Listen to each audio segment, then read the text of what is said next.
खतरा। ये दो लड़की सारण के लिए एक मिसाल बनी हुई है। इन लड़कियों में जहाँ गुणों का भरमार है, वहीं समाज के लिए जो कर्तव्य है वो देख करके लोग आश्चर्यचकित हो रहे हैं। जी हाँ, ये लड़की अनीशा और ममता जो कि कथक में राष्ट्रपति पुरस्कार से आगे चल के बड़ा होकर के क्या बनना 2019 चाहोगे? में नवाजी गई है। और पुलिस इनके बनोगे? साथ चोर को छोड़ने वाला या पकड़ने वाला? सहयोगी घूस लेने वाला? ममता, वो भी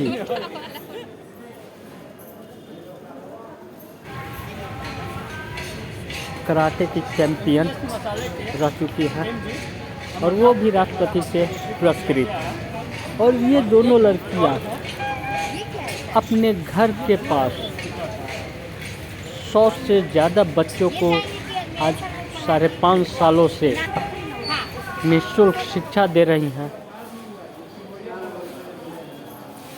वहीं उन बच्चों की ज़रूरत चैनल के तरफ से बहुत बहुत धन्यवाद और बहुत बहुत मुबारकबाद कि आपने 2019 को राष्ट्रपति पुरस्कार लेकर के आई हैं। अब मेरे दर्शकों को बताइए कि आप कथक क्यों चुनी? सबसे पहले तो बहुत बहुत धन्यवाद आपका सर अमरनाथ भैया का और आपके TRP न्यूज़ चैनल बहुत बहुत धन्यवाद कि आप हमारे पढ़ाने वाले जगह आए और इतना अपना समय दिए, इसके लिए बहुत बहुत धन्यवाद। और पहले मैं बताना चाहूँगी कि हाँ, मैं एक सोशल एरिया में हम लोग इस पढ़ाने वाले जगह के बारे में कुछ बताना चाहूँगी आपके दर्शकों को। ये पढ़ाने वाला जगह 2 अक्टूबर 2017 को मैंने और मेरी फ्रेंड ममता ने, हम दोनों ने स्टार्ट किया इस चीज़ों को। तो पहले तो इसमें हम दोनों का क्रेडिट जाता है, हम दोनों ने इसको शुरू किया है और आज तक बच्चों को पढ़ा रहे, जैसा कि आप अभी देखे भी। और ये क्योंकि हम लोग NSS से रहे, NSS वॉलेंटियर रहे लोग, तो उसके दौरान ही हम लोगों ने ये चीज़ सीखा कि अपने नहीं दूसरों के बारे में सोचना, मैं नहीं तुम। तो इसके लिए हम लोगों ने चीज़ स्टार्ट किया और उसी दौरान हम लोगों ने पढ़ाने का सोचा बच्चों को और हम दोनों ने मिलकर शुरू किया और ये कारवां चलते रहा। तो ये एक तो सोशल लाइफ है। इसके अलावा जो आपने मेरे डांस के बारे में, मतलब कथक के बारे में, वो मेरा पैशन भी है और मैं चाहती भी हूँ कि संस्कृति को मैं बढ़ाऊँ। तो उसमें मैंने शास्त्रीय नृत्य को चुना क्योंकि आजकल के यूथ सारे डांस फॉर्म अपनी जगह अच्छे हैं, लेकिन शास्त्रीय नृत्य को लेकर युवाओं में रुझान कम देखने को मिलता है। और मैं जब से इससे शास्त्रीय नृत्य से जुड़ी, इससे आपको नृत्य के साथ साथ अपने बहुत परंपराओं को भी सीखने का मौका मिलता है, जानने को मौका मिलता है, क्योंकि इसका एक शास्त्र है, तभी ये शास्त्रीय है। तो मैंने सोचा कि अपनी संस्कृति को भी बढ़ाना चाहिए और ये मेरा पर्सनल मतलब लाइफ में अपना पैशन है जो मैं करती हूँ और बढ़ाने की पूरी कोशिश कर रही हूँ। और आगे मेरी पूरी कोशिश रहेगी कि मैं और से और राष्ट्रीय स्तर से अंतर्राष्ट्रीय स्तर पर इसको बढ़ाऊँ। अब एक बात बताइए, कितने दिनों से आप इन बच्चों को निःशुल्क शिक्षा दे रहे हैं? हम दोनों बच्चों को 2 अक्टूबर 2017 यानी 5 साल कंप्लीट हो चुके हैं, ये 6ठा साल चल रहा है, बच्चों को निःशुल्क शिक्षा देते हैं। क्या आप अपने दोस्त और जो सहयोगी हैं आपके साथ पढ़ाती हैं, उनको आप हम लोगों के दर्शक से मिलवाइएगा? बिल्कुल, मैं तो मतलब हम दोनों का अगर पूरे अपने सारण में फेमस है, आप ममता बोलिए चाहे अनीशा बोलिए, बात एक ही है। हम दोनों एक ही। अगर मुझे कुछ जैसे आपके थ्रू, आपने मुझे जाना इस थ्रू को जाना, लेकिन मैं उससे आपको मिलाऊंगी, अगर उसके थ्रू को यहाँ आता है तो वो मेरे से मिलता है, तो हम दोनों एक ही है। वो तो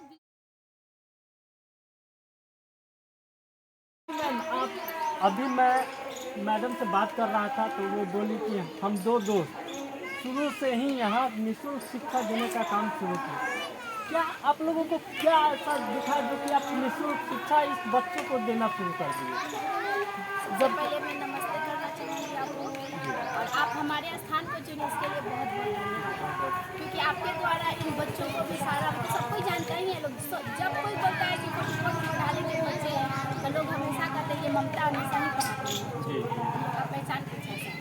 और आपका जहाँ तक क्वेश्चन है कि हम लोग बच्चों को पढ़ाना ही क्यों चीज़, इसका ये रीज़न है कि इस एरिया है मेरा घर इसके पास में है ट्राइकुस पर जी और अनिशा जी हमारे घर हमेशा आती रहती थी। हम लोग इधर इनके घर आने जाने में ही ये रास्ता से जाते थे। जी ये सारे बच्चे ऐसे रोड पे खेलते हुए मतलब इधर मतलब बेढंग से रहते थे।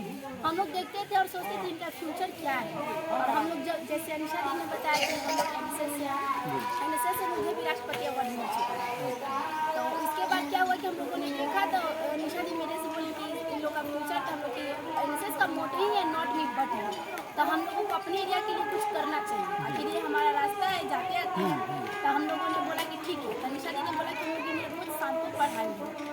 और पहले तो बहुत टफ रहा इन लोगों को पढ़ाना क्योंकि सबको समझ रहा था कि हमें कोई टीचर ट्रेनिंग करना है इसलिए बच्चों को इकट्ठा करके पढ़ा रहे हैं। लेकिन आज फाइनली आज 6ठे साल पूरे होने को है तो सारे लोगों ने समझ लिया है कि ये दोनों बच्चियों ने निस्वार्थ भाव से बच्चों को शिक्षित बनाने की ठान ली है। और इनके पेरेंट्स भी आज हमें सपोर्ट करते हैं। पहले तो हमें इनके पेरेंट्स को समझाना पड़ा, उनके पेरेंट्स को पढ़ाना भी पड़ा।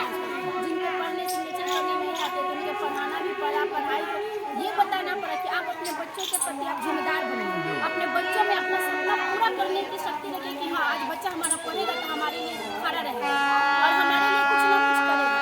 तो उन पेरेंट्स लोगों ने समझा अपने बच्चों को आज खुद आते हैं, पहुँचा कर जाते हैं, लेने भी आते हैं। जैसे हम लोग बोलते हैं बच्चों पे केयर करने के लिए वो लोग हमेशा केयर करते हैं। उनके टास्क चेक करना, बाहर में क्या कर रहे हैं बच्चे उस चीज़ों पर ध्यान देना जो हम लोग को बहुत ही अच्छा लगता है। और यही नहीं हम बच्चों को खेल के प्रति रुचि मतलब हर संडे टू संडे में इन्हें खिलाने ले जाती हूँ। हम लोग को डांस आता है तो हम लोग डांस भी सिखाते लोग और मैं मार्शल आर्ट की ट्रेनिंग देती हूँ। ब्लैक बेल्ट हूँ तब बच्चों को मार्शल आर्ट की ट्रेनिंग देना और इसके द्वारा स्कूल में भी जाकर बच्चों को मार्शल आर्ट की ट्रेनिंग देते हैं लोग। और उसके अलावा अगर इनको मन कर देता है तो हम लोग अदर गाँव एरिया में भी जाकर मार्शल आर्ट की ट्रेनिंग देते हैं। जैसे फिलहाल हम लोगों ने और वो भी साइकिल से जाते थे उतना 45 मिनट तो जाने में ही लगता था 45 मिनट। लेकिन हम लोग पेरेंट्स को परेशान नहीं करना चाहते, वो लोग हमें कुछ पैसा नहीं जाते थे 45 मिनट साइकिल से जाना फिर आए फिर बच्चियों को वहाँ ट्रेनिंग देना हम लोग को बहुत ही अच्छा लगता था। इसलिए हम लोग पेरेंट्स को परेशान अपने वर्क में हम लोग फैमिली को डालते ही नहीं। कोई भी काम रहता है हम दोनों ही खड़े रहते हैं चाहे पैसा के हो चाहे किसी चीज़। लेकिन बच्चों में भी पहले हम लोग जब पढ़ाने लगते थे तो अपने पॉकेट मनी से उनके लिए कुछ गिफ्ट वगैरह देते थे। आज सभी को जान गए या फिर आप भी सलाह के लोग बच्चों के लिए कुछ सामान देते हैं तो सभी को जान गए तो अपना कोई छोटा सा खुशियाँ जो भी होता है इन बच्चों के साथ सेलिब्रेट करना चाहिए। उन बच्चों की खुशी में ही अपनी खुशी ढूंढना है। हम लोगों का बहुत और ढूंढना क्या वो है रियली में है जी। और हम लोगों को सुकून मिलता है रोज इनको 1-2 घंटे टाइम देते हैं। हम लोग सारा काम भूल सकते हैं लेकिन इनके पढ़ाने वाले टाइम को कभी नहीं भूलते। यहाँ पढ़ाने वाला टाइम हो गया पढ़ाना है जाना है चले आते हैं। बहुत बहुत धन्यवाद मैम आप दोनों आदमी का कि आप लोगों ने कीमती समय निकाल करके हमको समय दिया। मुझे बहुत अच्छा लगा कि आप मतलब यहाँ आए और मैं ये आप यहाँ कोई भी जैसे आता है तो ये बहुत अच्छा लगता है कि इनके परेशानियों को आपके थ्रू सभी लोग देखेंगे। कितने लोग यूथ इनकरेज होंगे वो भी अपना क्योंकि आजकल का जो हाईटेक समय है लोग खुद पे ज़्यादा समय देना चाहते हैं। बिल्कुल सही दीजिए लेकिन आप ऐसा करिए कि मतलब 24 घंटा सबको मिलता है 2 घंटा आप दूसरे को देना है। अपने देश के ये भी भविष्य है। अपना भारत देश युवाओं का देश है और आगे चल के ये भी युवा बनेंगे। कुछ युवा में बढ़ रहे हैं तो आगे चल के हम अपना जैसे भविष्य बना रहे हैं। अगर हम दूसरों को भी क्या दे रहे हैं हम लोग इनको सिर्फ नॉलेज है। हमें नहीं कुछ नहीं नॉलेज सिर्फ दे रहे हैं और यही बड़ी चीज़ है। अगर हमें कुछ आता है हम दूसरों को सिखाते हैं तो ये बहुत बड़ा चीज़ होगा। निःशुल्क में सिखाएं। ये आज आपसे सीख रहे हैं तो कल कहीं ना कहीं ये तो इनके मन में होगा कि हाँ मैम हमको सिखाई है तो हम भी किसी को सिखाएं। ये अब मैं बताना चाहूँगी कि यही जैसे कि ममता ने ब्रीफ किया कि हम लोग पढ़ाई के अलावा अदर एक्टिविटी भी सिखाते हैं। जैसे कि हम लोग खुद अदर एक्टिविटी कल्चरल के एरिया में है। तो आपको मैं बताना चाहूँगी कि अभी जो पिछले साल युवा महोत्सव हुआ था जिला स्तरीय ये बच्चे जो इसमें सीनियर है क्योंकि उसमें एज रिस्ट्रिक्शन भी है तो जो उस एज में आए उन्होंने ग्रुप डांस में डिस्ट्रिक्ट लेवल पर सिलेक्शन जाकर स्टेट लेवल मुजफ्फरपुर में परफॉर्मेंस भी दिया है। 2-3 एक लड़की है जो गिरजा है वो फुटबॉल में डिस्ट्रिक्ट लेवल में फुटबॉल खेलती है। तो बच्चों को हम लोग पढ़ाई के साथ साथ अदर एक्टिविटी भी सिखाते हैं और साथ ही साथ अदर एरिया में जाकर गर्ल्स को स्ट्रांग भी बनाने की कोशिश कर रहे हैं लोग ताकि वो क्योंकि आजकल स्ट्रांग बनना जरूरी है और अपने जो भी लक्ष्य है उसमें आगे बढ़ना है। कहने की बात है सर कि हम अगर पैसे वगैरह या किसी चीज़ से सपोर्ट कर सकते हैं किसी को, लेकिन ये जो कल के भविष्य है, अगर इनके लिए हम कुछ करते हैं, और हमारे पास ऐसा नहीं कि हम बड़े फैमिली से आ रहे तो हम इन्हें खर्च करेंगे, हमारे पास जो नॉलेज है, हमें पढ़ाई आती है तो पढ़ाई सिखाते हैं, गेम आती है तो गेम ही सिखाते हैं, डांस आता है तो डांस ही सिखाते हैं, पेंटिंग आती है तो पेंटिंग ही सिखाते हैं। अभी जो हम में है वही तो दूसरे को देंगे।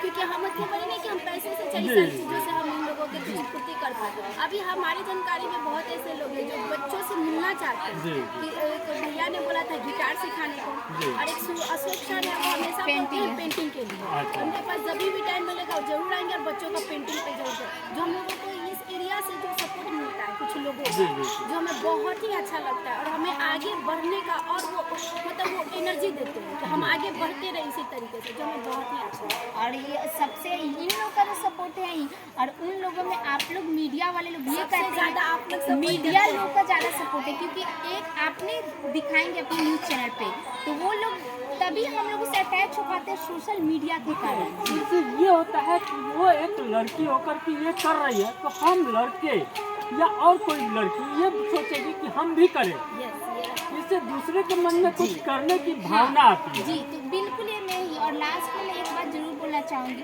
कि लोग कितने लोग हम लोग से बोलते हैं कि अच्छा सोशल वर्क सुनते हैं लोग का मन भारी भारी हो जाता है। सोशल वर्क कितने कम उम्र में कोई नहीं, कोई भी कभी भी सोशल वर्क कर सकता है अगर वो अपनी चीज़ें अपना टैलेंट कुछ भी उसको आता है, अगर वो निःशुल्क में किसी को सिखा रहा है तो वो सोशल वर्क है। जी बिल्कुल। बहुत बहुत धन्यवाद। आपका भी बहुत बहुत धन्यवाद।